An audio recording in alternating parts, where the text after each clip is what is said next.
Oi, eu sou Paulo, professor de Química, e vim hoje aqui trazer algumas informações sobre a organização química da matéria, as substâncias, as misturas, os métodos de separação de misturas, além disso algumas coisas sobre a introdução à química orgânica, como a classificação dos carbonos e as principais funções orgânicas que estão sempre na prova do Enem. Vamos comigo? A organização química da matéria tem como base o átomo. E o átomo, por ser uma partícula que a gente não consegue ver nem ter acesso por nenhuma tecnologia ainda no seu interior, então a gente precisa de modelos científicos para descrever os seus fenômenos. O modelo científico escolar mais atual que a gente tem é o modelo de Rutherford-Bohr, certo? Dois cientistas, produzido primeiramente por Rutherford e dado contribuições por Bohr. Segundo o modelo atômico de Rutherford-Bohr, o átomo é uma partícula com prótons e nêutrons no seu interior, sendo um próton uma partícula de caráter positivo, uma partícula positiva, e ao seu redor, em uma órbita circular, a gente vai ter os elétrons na eletrosfera.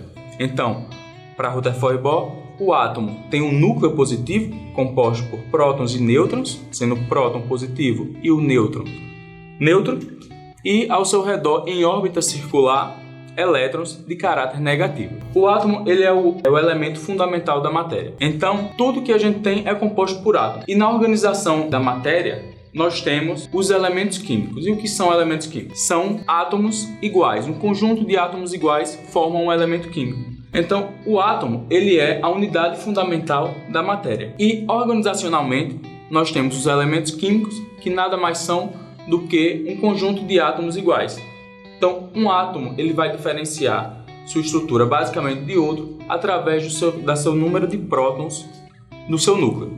Então, um átomo é diferente de outro, um elemento químico vai ser diferente de outro quando no seu núcleo eu tiver quantidades diferentes de prótons. Naturalmente, nós temos 92 elementos químicos encontrados na natureza. Porém, nós também temos alguns feitos artificialmente através de técnicas de laboratório, onde nós modificamos a quantidade de prótons em seu núcleo, aumentando além de 92. A gente tem que saber que, naturalmente, compostos naturais, elementos químicos naturais, nós temos 92 elementos. Então, esses 92 elementos vão se combinar formando substâncias que a gente encontra na natureza, que a gente encontra no nosso dia a dia. E aí a gente vai ter substâncias puras, certo? Simples e substâncias puras compostas. As substâncias puras simples são aquelas compostas por apenas um elemento químico, um tipo de átomo, por exemplo. Então a gente tem o gás oxigênio, que é essencial para a nossa vida, o gás hidrogênio, que está presente no ar atmosférico, que são compostos basicamente por um único elemento químico. Por exemplo, o gás oxigênio é composto basicamente pelo átomo de oxigênio. Já o gás hidrogênio é composto basicamente por dois átomos de hidrogênio, composto basicamente por um próton em seu núcleo. Então a gente vai ter elementos químicos se diferenciando através da sua quantidade de prótons e formando substâncias. Então, já as substâncias compostas, elas são formadas de átomos de elementos químicos diferentes, como por exemplo a água. A água ela é formada por dois átomos de hidrogênio e um átomo de oxigênio. O CO2, o dióxido de carbono, composto produzido na combustão, composto por um átomo de carbono e dois átomos de oxigênio. Essas substâncias puras nem sempre estão disponíveis dessa forma. Muitas vezes elas estão em misturas, e essas misturas podem ser classificadas de duas formas: misturas homogêneas e misturas heterogêneas. As misturas homogêneas são aquelas que apresentam uma única fase, a gente não consegue diferenciar os componentes que estão nessa mistura. E as misturas heterogêneas são aquelas que a gente consegue observar as fases e as substâncias que estão formando essa mistura. E muita coisa na natureza está nessa forma, em forma de mistura. E a gente precisa obter substâncias puras, como por exemplo, metais. Muitos dos metais estão em misturas com rochas, certo? Com sedimentos. E a gente precisa desses metais para o nosso dia a dia, para a construção de objetos do nosso cotidiano. Então a gente precisa separar. E aí vem técnicas de separação de mistura, processos e métodos de separação de misturas que caem muito na sua prova. Então, os métodos de separação de misturas são muito utilizados no dia a dia. Para a gente entender eles, para a gente guardar como funciona cada um deles, a gente precisa identificar qual a propriedade que ele utiliza das matérias para poder separá-las. Porque os métodos de separação, ele separa essas misturas através de uma característica, de uma propriedade específica. Por exemplo, a gente tem aqui um conjunto de métodos de separação que utilizam a densidade para separar essas misturas. Por exemplo, levigação, flotação, ventilação, decantação e centrifugação.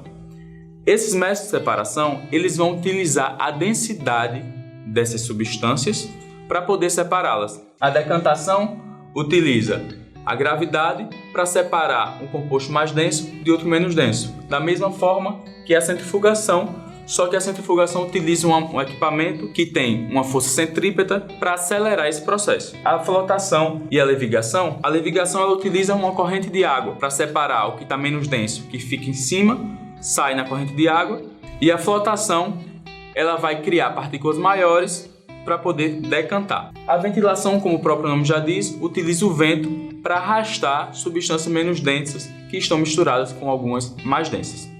Aqui a gente tem catação, que utiliza o método mais rudimentar de todos, que a gente analisa visualmente e separa manualmente o que a gente quer do que a gente não quer. É simplesmente uma característica organoléptica, por exemplo, visual, que a gente vai utilizar.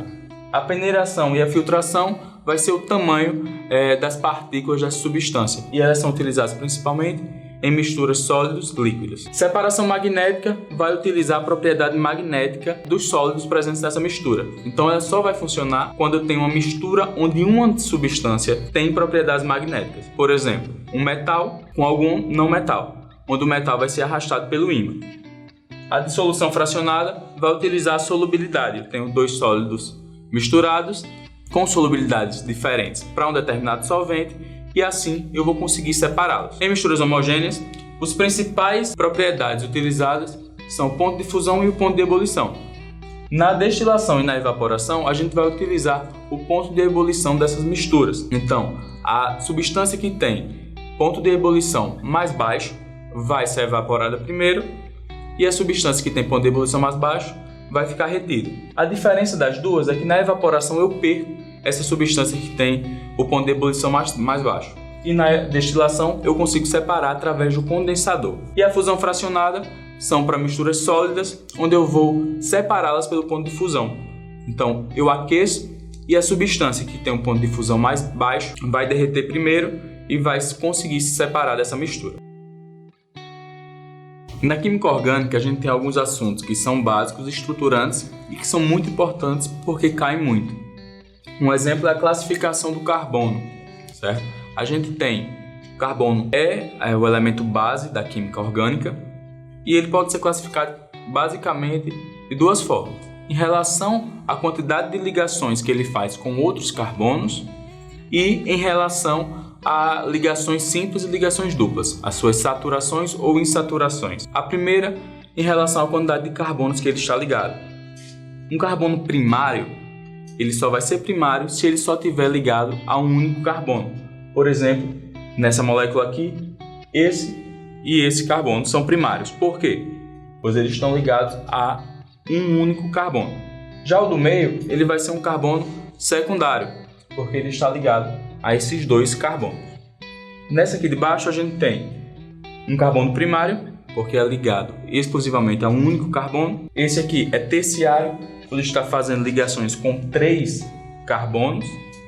E esse aqui quaternário, porque está fazendo ligações com 4 carbonos.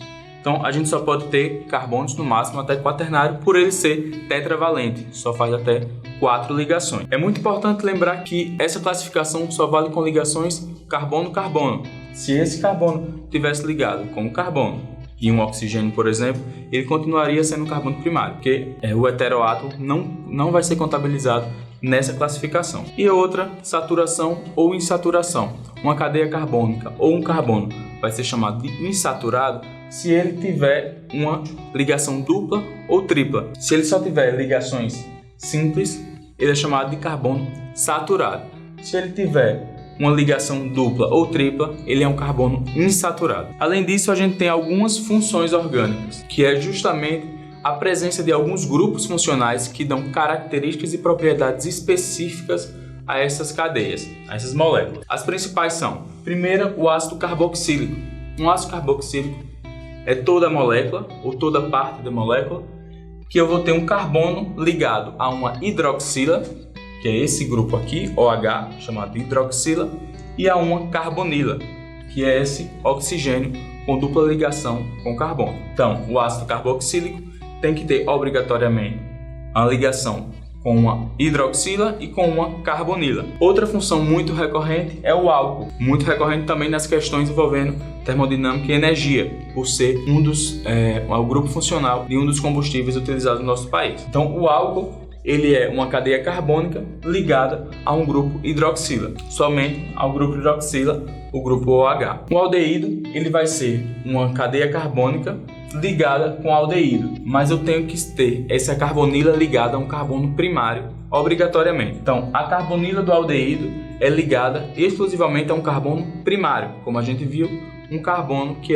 tem ligação exclusivamente com um único carbono. Já a cetona, eu vou ter essa carbonila ligada na cadeia, porém em um carbono secundário. Então, o grupo cetona e o grupo aldeído têm o mesmo grupo funcional, que é a carbonila, porém, no aldeído eu vou ter um grupo funcional ligado a um carbono primário e na cetona a carbonila vai estar ligada a um carbono secundário. Por último, a gente vai ter a amida, que vai ser uma cadeia carbônica, onde o carbono vai estar ligado a um carbonila ligada a um carbono primário, e esse mesmo carbono tem que estar ligado a um NH2. Amida, carbono, carbonila. Agora você tem mais ferramentas para os estudos de química para o Enem. Estude esses temas com um pouco mais de profundidade que você se dará bem. Te espero na universidade.